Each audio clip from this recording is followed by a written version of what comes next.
January 17, 1943. The Eastern Front lay beneath a gray, oppressive sky where mud sucked at.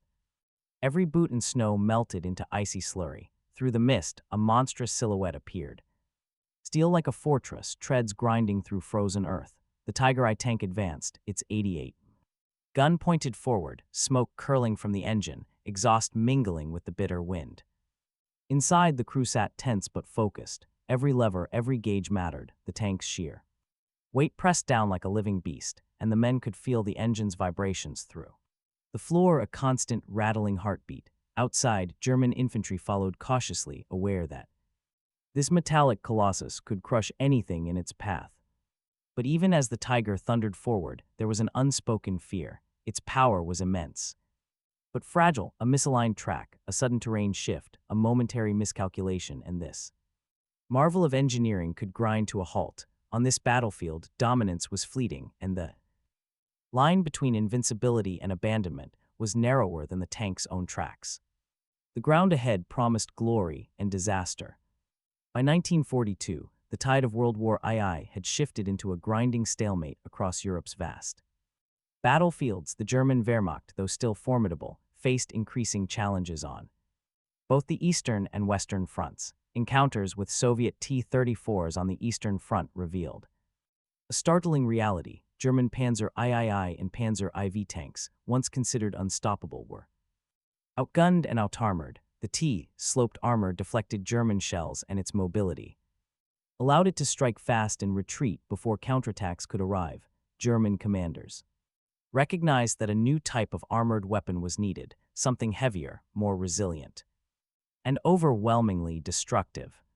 Design work on such a weapon began in earnest. Henschel and Porsche, two of Germany's leading tank manufacturers, competed to create what would become the Tiger I. The specifications were unprecedented: frontal armor up to 100 mm thick, capable of withstanding almost any Allied or Soviet round at range, and a 88 mm WK-36 gun, the same caliber that had terrorized the skies and anti-tank crews in previous battles. Engineers envisioned a tank that could dominate the battlefield, a mobile fortress capable of breaking through enemy lines with near impunity. Yet engineering such a behemoth presented immense challenges. The Tiger I weighed nearly 57 tons, far heavier than any Panzer that had preceded it. Its suspension had to support immense weight while maintaining mobility over uneven terrain. The engine, a Maybach HL210 V12, pushed the limits of contemporary technology, producing enough horsepower to move the massive vehicle but straining reliability. Each component required precision craftsmanship, which slowed production. By mid-1942, the first prototypes were ready, but Germany's industrial capacity, stretched thin by war, meant only a few tanks could be built at first. The German High Command saw the Tiger as more than just a weapon. It was a symbol of technological superiority, intended to restore confidence among soldiers and civilians alike. Its presence on the battlefield would be psychological as well as physical. Rumors of the Tiger's power spread quickly among both German troops and the enemy. Soldiers spoke of it in hushed tones: an unstoppable monster on treads, immune to the firepower that had felled lesser tanks. Initial deployment was cautious. The first Tiger battalions were sent to the Eastern Front in late 1942, attached to the 502nd Heavy Panzer Battalion. Their missions were deliberate, often spearheading assaults or reinforcing sectors under intense Soviet attack. When they arrived, the battlefield changed. A single Tiger could engage multiple enemy tanks at ranges where the opposing guns could not respond effectively. Crews reported an almost surreal feeling as they crested ridges or pushed through forests, seeing shells bounce harmlessly off their frontal armor, while their own guns tore into Soviet vehicles. But the battlefield was an unforgiving teacher. Even as the Tiger dominated, logistical realities became apparent. Its enormous weight made transport difficult. Bridges could not always support it, and muddy terrain slowed or immobilized the tank. Maintenance was intensive, requiring specialized crews and spare parts that were often scarce at the front. Fuel consumption was staggering, further complicating operations in a war increasingly constrained by supply lines. Even a single mechanical failure could render the Tiger immobile. leaving the crew vulnerable to artillery or infantry attack. By early 1943, the Tiger had carved a reputation for invincibility, but one tempered by fragility. Its strategic value was clear, yet so too were its limitations. In the coming months, German commanders would have to balance the marvel of this machine against the harsh realities of modern mechanized warfare. The line between battlefield dominance and catastrophic vulnerability was razor-thin, and the story of the Tiger would be defined as much by its failures as its successes. The winter of 1940 to 1943 marked the Tiger I's first significant battles on the Eastern Front. Its debut was near Leningrad and later in the engagements around Kharkov, where Soviet forces were mounting counteroffensives. German commanders, wary of losing their most advanced tanks prematurely, deployed them in limited numbers. Even a single Tiger on the battlefield could alter the outcome of an engagement, its presence forcing the enemy to hesitate, regroup, and reconsider frontal assaults. Reports from the front spoke of astonishing feats. At ranges exceeding a kilometer, the Tiger's 88mm gun could penetrate the armor of any Soviet tank, including the feared KV series. Soviet tank crews, accustomed to advancing with confidence, found themselves suddenly outmatched.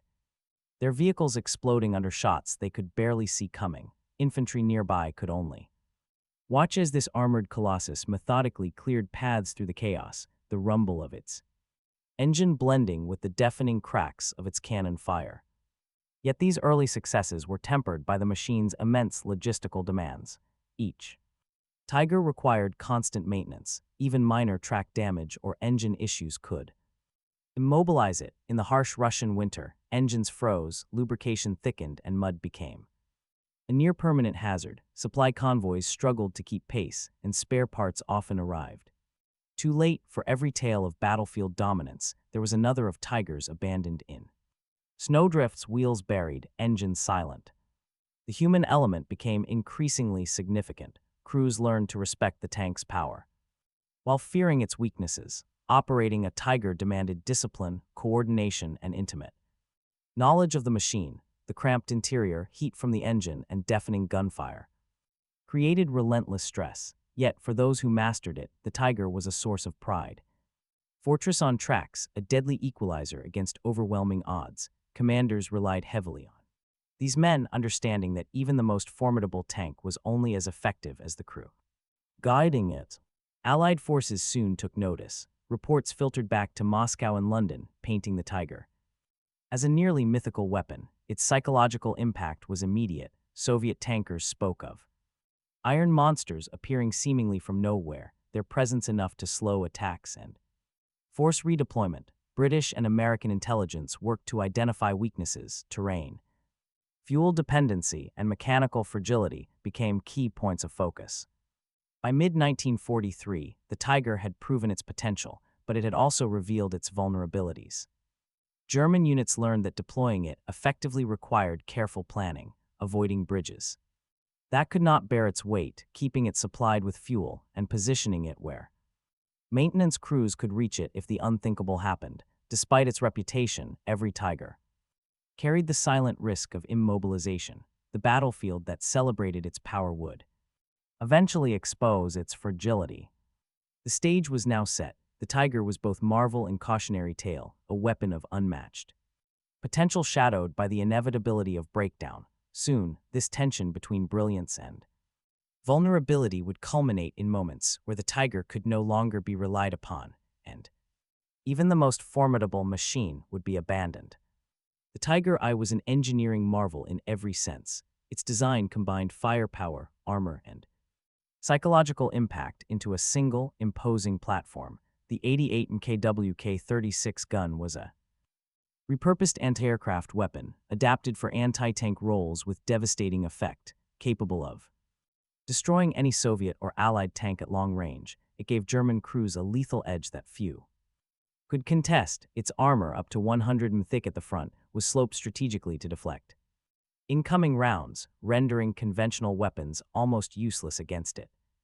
Yet brilliance came at a cost. The tank's weight, nearly 57 tons, strained the engine, transmission, and suspension. tracks often derailed on rough terrain, and the Maybach engine demanded constant attention. Spare parts were complex, difficult to manufacture, and easily damaged during transport. Even minor mechanical failures could halt the Tiger entirely, leaving it a stationary target. In essence, the Tiger's technological sophistication created both its greatest strength and its most dangerous weakness, unmatched battlefield dominance that could evaporate with a single breakdown. For the men inside, the Tiger was both sanctuary and prison. Crews operated in a metal cocoon, surrounded by hundreds of tons of armor, yet acutely aware of the machine's vulnerabilities. The interior was tight, claustrophobic, and filled with heat from the engine and ammunition stowage.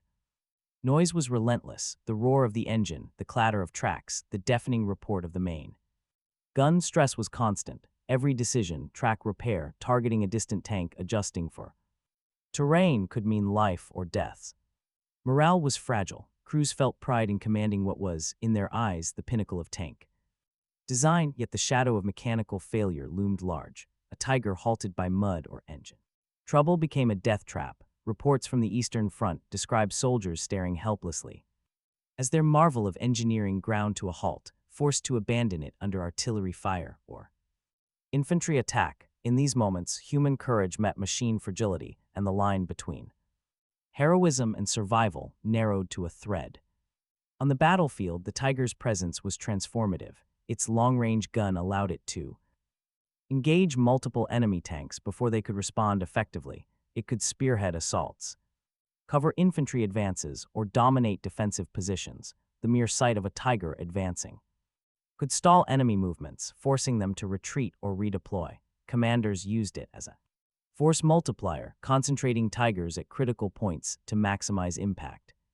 However, tactics were dictated by limitations. Tigers moved slowly, particularly in difficult terrain. Narrow bridges and forested areas were hazardous. The tank could become stuck, immobilized, and vulnerable. Fuel consumption constrained operational range, forcing commanders to consider supply lines as carefully as enemy positions. In many cases, the Tiger's battlefield utility was as much about psychological dominance as physical destruction.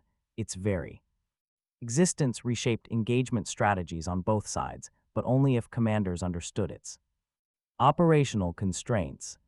The interplay between technological brilliance, human endurance, and tactical employment defined the Tiger's early legacy. Each angle revealed a machine that was simultaneously invincible and fragile, awe-inspiring and precarious, a paradox that would soon manifest on battlefields across Europe. For German commanders, the Tiger represented both opportunity and challenge. It was a tank that could reshape battle outcomes, but only if deployed intelligently. Field officers understood that concentration of force could multiply the tank's effectiveness, while dispersal diluted its impact. Heavy panzer battalions were often reserved for decisive points, sent to reinforce weak sectors or spearhead breakthroughs. Yet command decisions were complicated by the Tiger's fragility. Each tank required meticulous planning for fuel, maintenance, and terrain suitability. Leaders had to weigh the risk of mechanical failure against potential battlefield gain. Misjudgment could result in a stalled Tiger immobilized under enemy fire, a strategic asset turned liability. Commanders' diaries and operational reports repeatedly highlight the tension between aggressive deployment and cautious preservation. The Tiger was more than a weapon. It was a responsibility that demanded careful orchestration, precise timing, and respect for both men and machine. Allied and Soviet forces quickly learned the psychological power of the Tiger. Reports from tank crews describe a sense of dread as these armored giants appeared on the horizon. The Tiger's thick armor and long-range gun were the stuff of nightmares. Even experienced crews hesitated, searching for weaknesses that rarely existed. Soviet soldiers dubbed it the Beast, while British and American intelligence assessed its capabilities with a mixture of awe and urgency. However, the enemy's perspective also highlighted the Tiger's limits. Reconnaissance noted that its size made it conspicuous, movement slow in difficult terrain, and fuel consumption immense. Sabotage, artillery, and flanking maneuvers were increasingly employed to exploit these weaknesses. From this viewpoint, the Tiger was both a terror and a target, fearsome when fully Operational, vulnerable when challenged by the realities of logistics and battlefield. Unpredictability. No discussion of the Tiger is complete without acknowledging the operational and logistical burdens it imposed. Each vehicle consumed vast quantities of fuel, often outpacing supply lines. In the rapidly changing war fronts, tracks and suspension components required constant maintenance. Mud, ice, and rough terrain frequently caused immobilization. Spare parts were scarce and time-consuming to deliver, and recovery operations for a disabled Tiger could involve dozens of soldiers, heavy trucks, and sometimes hours of exposure to enemy fire. These operational challenges created scenarios where even a perfectly crewed Tiger could be rendered useless. In many accounts, tanks that had dominated enemy armor were abandoned simply because repair crews could not reach them or fuel had run out. The battlefield's unforgiving nature underscored the fragile balance between technological marvel and mechanical liability. Commanders and crews alike learned that the Tiger's true power was conditional, not guaranteed, and that its operational survival often depended on factors far beyond combat skill alone.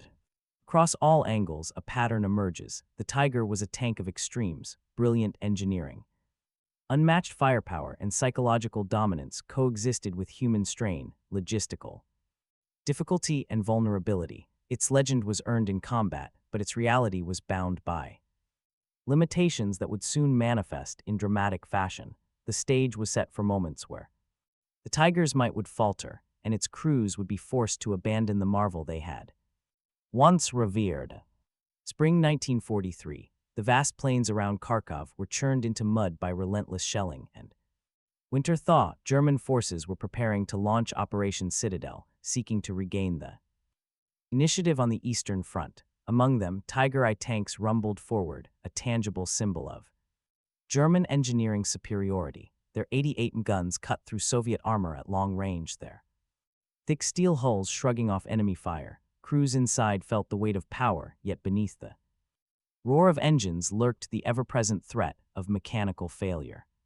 One battalion, the 502nd Heavy Panzer, advanced through a ravaged forest, its Tigers spaced deliberately to maximize firepower while minimizing vulnerability. Soviet tanks attempted to counter, but one by one, they were eliminated before they could close range. The battlefield echoed with the crack of the Tiger's cannon, a sound that became synonymous with destruction.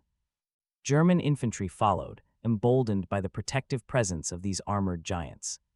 Yet even in moments of apparent dominance, fragility crept into every movement. A Tiger's suspension groaned under the relentless weight, tracks slipped in the deep mud, and engines stuttered with the strain. One vehicle veered slightly off course, wedging a track in the frozen soil. Another faltered as a minor mechanical issue, previously manageable, escalated under stress. Crews worked frantically to repair them, hands greasy, hearts racing, knowing that any delay could invite deaths.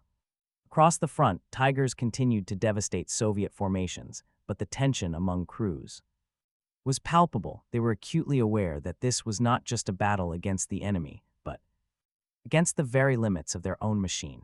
The roar of the 88 gun was a voice of confidence, but the rattle of loose components and the shuddering engine reminded them of vulnerability. Every successful strike was tinged with the anxiety of impending failure.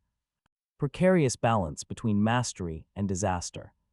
The battlefield was a stage for extremes. Tigers crushed everything in their path, yet each one carried the seeds of its own undoing. As German commanders pushed for maximum effect, the limits of logistics, terrain, and mechanical endurance converged. The first signs of collapse appeared not through enemy fire, but through metal fatigue, oil leaks, and tracks torn by uneven ground. The very machines that had once seemed invincible were beginning to falter under the weight of their own ambition.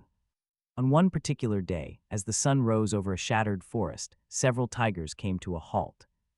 Smoke drifted from overheated engines, wheels spun uselessly in mud, and crews scrambled to assess damage. Some attempted minor repairs, others simply abandoned the tank, retreating on foot while artillery and infantry covered their withdrawal. The roar that had inspired fear now gave way to silence, punctuated by the occasional crack of a distant shell. The battlefield had shifted, the marvel of German engineering was no longer an unassailable fortress, but a collection of vulnerable giants. The contrast was stark. Moments earlier, a tiger had seemed unstoppable, a harbinger.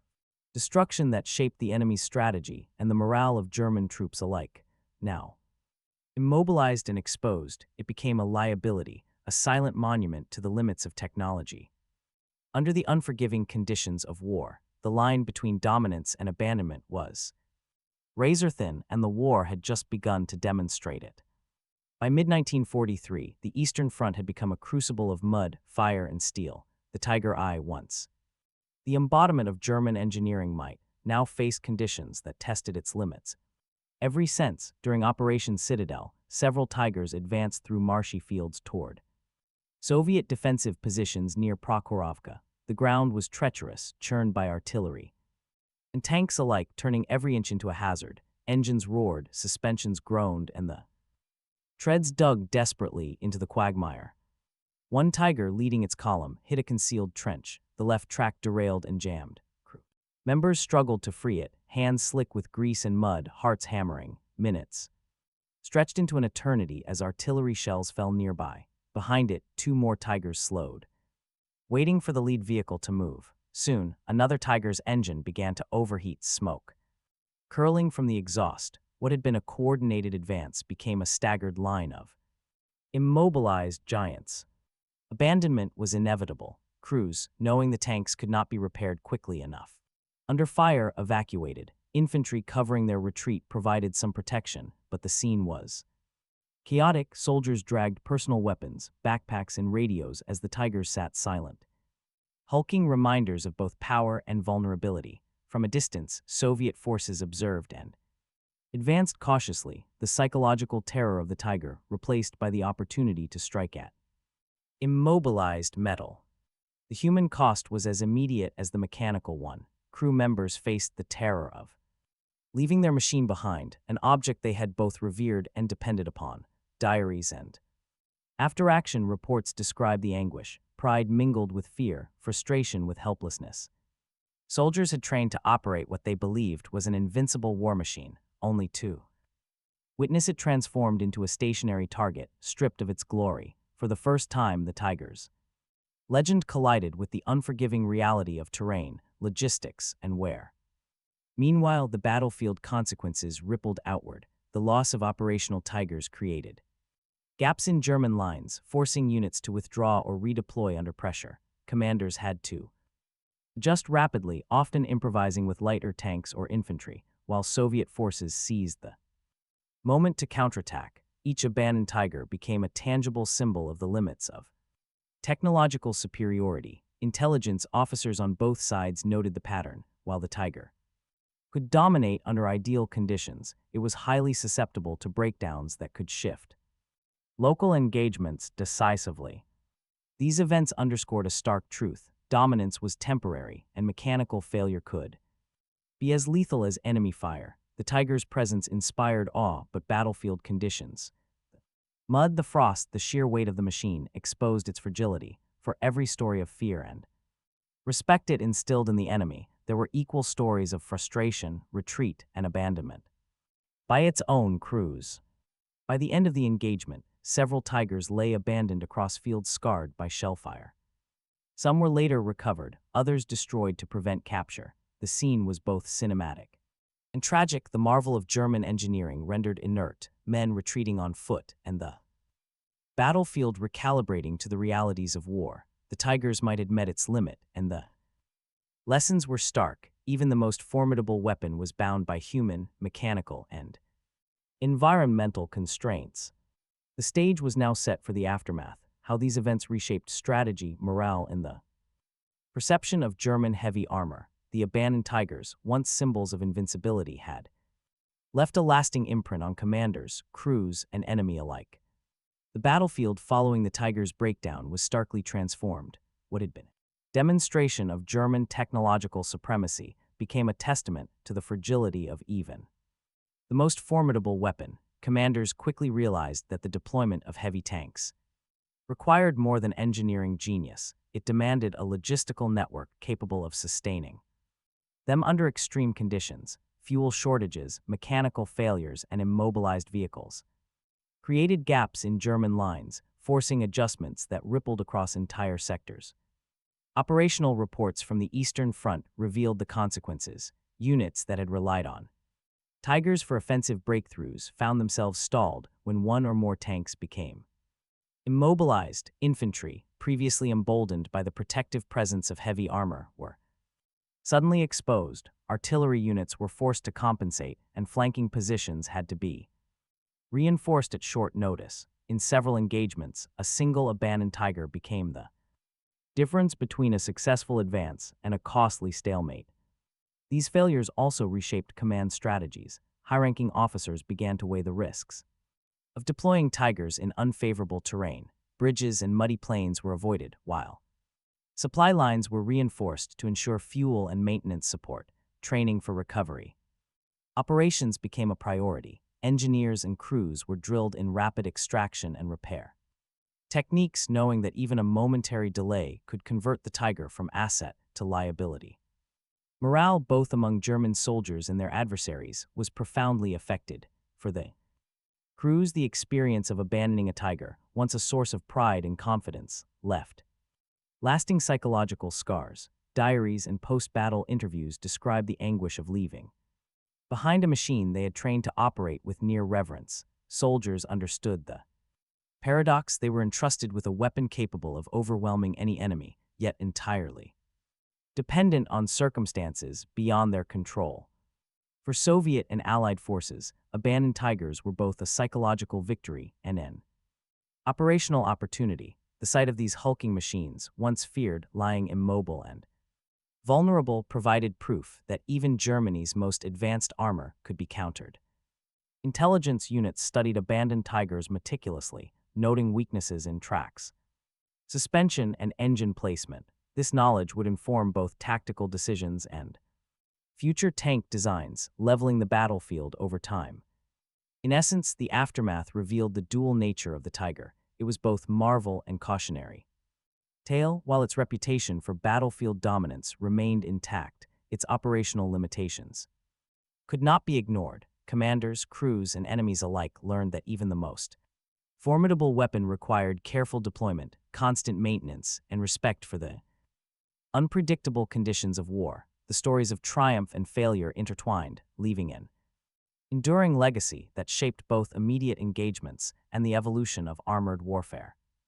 Beyond immediate tactical setbacks, the Tiger's failures had profound psychological and strategic implications. Among German troops, the tank's mythic reputation was tempered by repeated instances of mechanical breakdown. Soldiers who had once revered the Tiger as invincible now approached it with a cautious respect, aware that even the slightest miscalculation could leave them stranded in enemy territory. Commanders faced the sobering reality that technological superiority did not guarantee battlefield success. The human and environmental variables could nullify even the most advanced engineering.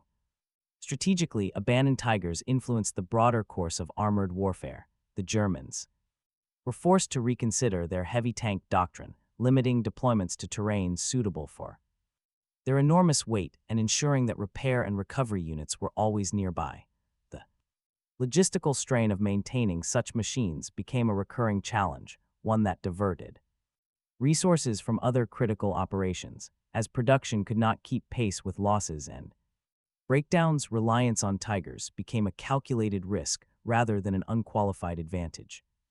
For the Allies, the abandoned Tigers offered invaluable intelligence. Engineers and tank designers analyzed their weaknesses, identifying vulnerabilities in tracks, engines, and armor. This knowledge directly informed countertactics and tank development, enabling Soviet and Western forces to design vehicles and munitions capable of neutralizing Germany's heavy armor. Psychological warfare also played a role. The myth of the Tiger as an unstoppable force was undercut by images of immobilized or destroyed tanks, boosting morale among opposing troops. The human dimension of these events cannot be overstated. Crews who survived the abandonment of their Tigers carried the memory of both triumph and vulnerability. Their experiences highlighted the intimate relationship between man and machine in modern warfare. Technological marvel could offer power and protection, yet it remained bound to the limits of maintenance, terrain, and human skill. Diaries and memoirs from the Eastern Front often describe a bittersweet reverence for the tiger, admiration for its capabilities, shadowed by the anxiety of its failures. Ultimately, the tiger's legacy was one of duality. It was a symbol of German engineering, brilliance and battlefield dominance, yet simultaneously a cautionary tale of mechanical fragility. An operational overreach. Its successes were dramatic, its failures instructive, and its impact extended beyond immediate combat to shape tank doctrine, engineering approaches, and psychological perceptions of armored warfare. The abandoned tigers scattered across European battlefields served as enduring reminders. Even the most formidable weapon could be humbled, and human ingenuity was always tested against the unforgiving realities of war. The echoes of these abandoned machines would resonate long after the battles were over, influencing design philosophy, tactical thinking, and the collective memory of a war defined by both technological innovation and human endurance.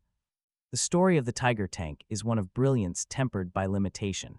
It was a marvel of engineering, a machine capable of reshaping battlefields and inspiring awe in friend and foe alike, yet for all its power, it remained bound by the immutable laws of physics, terrain, and human endurance. Every roar of its engine, every devastating 88 round, carried with it the hidden vulnerability of breakdown, immobility, and abandonment. In the end, the Tiger's legacy is less about invincibility and more about the delicate balance between ambition and reality. It reminds us that technology, no matter how advanced, cannot fully escape the constraints of the world it inhabits. Soldiers depended on it, commanders orchestrated around it, and enemies feared it, but each encounter exposed the fragile thread upon which even the mightiest machines hang. There is a human lesson intertwined with this mechanical story. The crews who operated Tigers bore the weight of both pride and anxiety, mastering a tool that was as much a responsibility as it was a weapon. Their courage was measured not only in the destruction they wrought, but in their resilience when faced with failure beyond their control. The abandoned Tigers scattered across Eastern Europe stand as silent witnesses to this interplay between man and machine, power and limitation. Historically, the Tiger reshaped armored warfare. It forced enemies to innovate, influenced tank design for decades, and provided enduring lessons in logistics, maintenance, and battlefield deployment. Yet beyond doctrine and strategy, its tale resonates on a more reflective level. Even the most formidable creations are ultimately mortal. Marvel and fragility exist side by side, and mastery requires humility as much as skill. As we consider the Tiger today, it remains a symbol of human ingenuity, ambition, and the constant tension between creation and circumstance. Its roar may have faded from the battlefields of the past, but its lessons endure, reminding us that true power is measured not just by what can be achieved, but by the limits we must navigate to achieve it.